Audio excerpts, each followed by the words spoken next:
obviously, I've been covering Flint quite a bit. You have the governor of Michigan lying to the people, telling them that the water is now restored in Flint, and the water is now restored, so we don't need to provide free water bottles to the people of Flint anymore because they could just drink the tap water. I told you why that's nonsense. I interviewed Melissa Mays, who is a leading resident and an activist. So really, what's very interesting here, you have protests happening in Flint, no coverage of those protests. A little local media, national media might write an article, but that's it. You have very little national media coverage on the fact that the governor is taking away water from impoverished residents of Flint, from impoverished people. He's taking away the water because he doesn't want to pay for them. Oh, those poor people, those poor black people, poor white people, fuck them. We did enough for them after poisoning them. So that's gotten no media attention. I've been trying to keep the focus on it. And there's been very little media attention about the fact that now, if you recall when I was at the Young Turks, I was covering a town hall last year. It was a town hall by the mayor, and 6 residents were arrested. 6 residents were arrested at the town hall for the crime of voicing their frustration with their government. Do you remember that? They became known as the Flint Six. They were yelling on the microphone because they were still poisoned. At that time, it was 3 years later. Now we're going on 4 years later. April 25th is the 4-year anniversary of the Flint water crisis when they switched from the Detroit River to, the Detroit water system to the Flint River. So one woman had bruises down her arm. Leah Palladino was her name. Her husband was also arrested. And Leah got the bruises because a police officer rammed her against the wall while handcuffing her. Another man, he was 19 at the time, got arrested for screaming at a cop, "This is fascism." They cuffed him. Another woman got arrested because a cop says she slammed the door on him when she really just went out and the door shut behind. I mean, these were police on seriously high testosterone. And we saw, like, Netflix has a documentary series called Flint Town, and it's very, like, from the police's point of view and adoring of the police. I'm not in love with it. Yeah, the police have a tough job in Flint. They are very, very understaffed. I get it. So we're not slamming all police here. But at that town hall that I covered, the police were out of control. Out of control. And make sure, double check, make sure you subscribe to this channel and that you've hit the bell, or you won't be notified of live streams or videos. These 6 residents, fortunately for them, they had felony charges hanging over their head, but they were never charged. And now the ACLU of Michigan is suing the city of Flint and the police department on behalf. So that image is the bruises that one of the women, Leah Palladino, got. Let me read you just some of this story here. A lawsuit filed by the American Civil Liberties Union alleges the arrest of 4 water protesters during an April 20th, 2017 town hall meeting at a church on Flint's north side was a violation of their constitutional rights.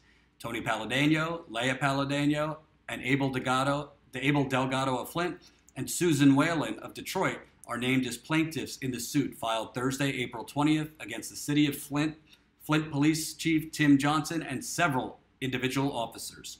It claims Flint police, quote, arrested 6 individuals at the town hall meeting for engaging in First Amendment protected speech, including verbally protesting the government's use of police power, making statements critical of the government during the public comment period, expressing approval of comments made by others during the meeting, criticizing police action, using an expletive in front of an officer outside the meeting, and or videotaping officers outside of the meeting. However, the lawsuit claims at no time did the group disrupt the meeting or, quote, impede or interfere with the ability of police to conduct an arrest.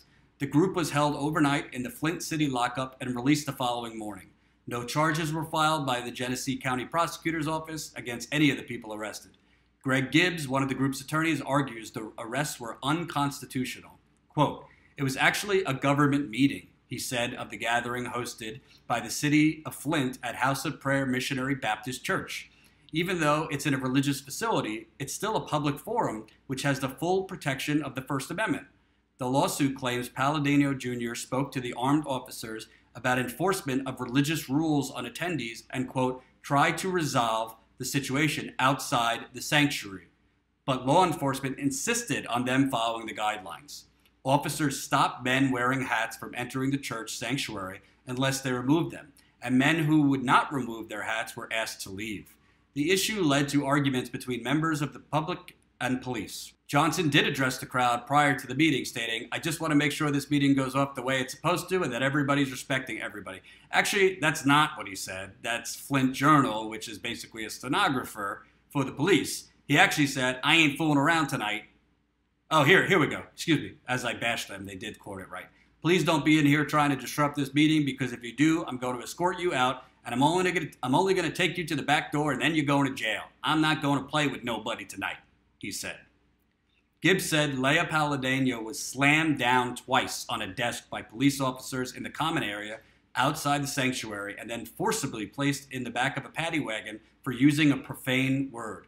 He said there's not an issue with using a church for a public forum, such as a town hall meeting, but it's a violation. Enforce the rules of those institutions on anyone in attendance and make arrests with no probable cause. The lawsuit also claims a violation of the Fourth Amendment regarding illegal search and seizures.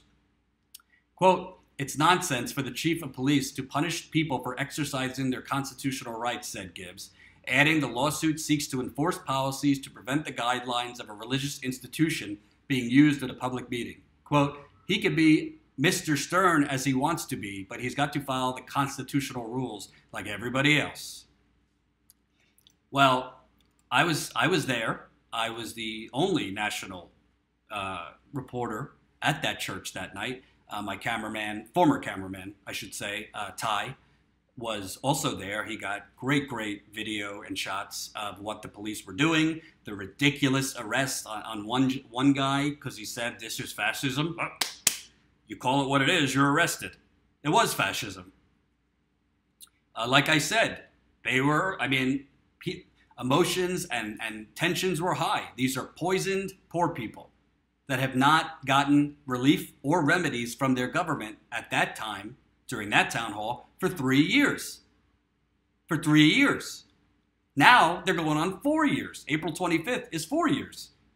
And don't listen to this criminal governor. The water's not safe. And I've been working on an investigative piece for a long time about the water there.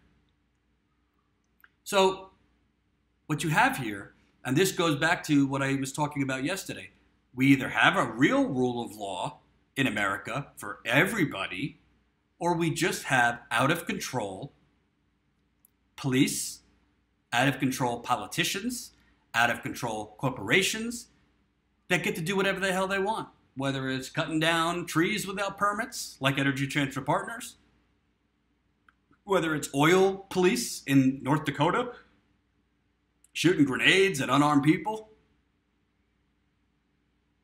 or whether it's police in Flint arresting 6 residents who, for the crime of getting just a little too loud at the police. Well, you know what? It's protected by the First Amendment. And you know what? They're lucky all the poison people are doing is getting loud. Those people, one had bruises on her arm. They sat in lockup overnight. I think they got out at like 9 a.m. They didn't even go before a judge. Their rights as Americans were discarded, and their rights as impoverished, poisoned individuals were also infringed upon. So I think it's a good thing that they're suing. I interviewed, when I was at the Young Turks, that attorney for the ACLU. He's a good attorney. We cannot normalize this fascism. We cannot let the police or the politicians that back the police department or the corporations that buy up the politicians to get away with intimidation or brutality against people who are exercising their First Amendment rights. It's not about whether it was in a church or elsewhere. It doesn't really matter. Let's say it wasn't in a church and it was at City Hall. You don't have a right to arrest people who are yelling. There's a difference between voicing frustration on a microphone and being a little nuisance versus disorderly conduct, making people feel unsafe, threatening people. Those are arrestable crimes. But if residents are just hooting and hollering, let them. They deserve to be heard. Frankly, where I'm from, I live on the Lower East Side of Manhattan right now, this would have been fixed in 6 weeks. It's 4 years later, it's still not fixed. And why this is important, it's not relevant. It doesn't matter if you don't live in Flint. This is about all of us. Because what happens when something happens to you in your city? Maybe it's water, maybe it's something else. Are you going to be able to peacefully protest? Are you going to be able to peacefully lobby your representatives to fix the problem? Are you going to be able to deliver, the crime of raising your voice or expressing frustration? I don't want to hear from Joe Scarborough and these people about the rule of law is under attack because of Donald Trump. Yeah, it's worse under Donald Trump, but it's been bad for years. The police are out of control in America. And I do know some police officers who are not out of control. It's not all of them, but it's a hell of a lot of them. It's a hell of a lot of them.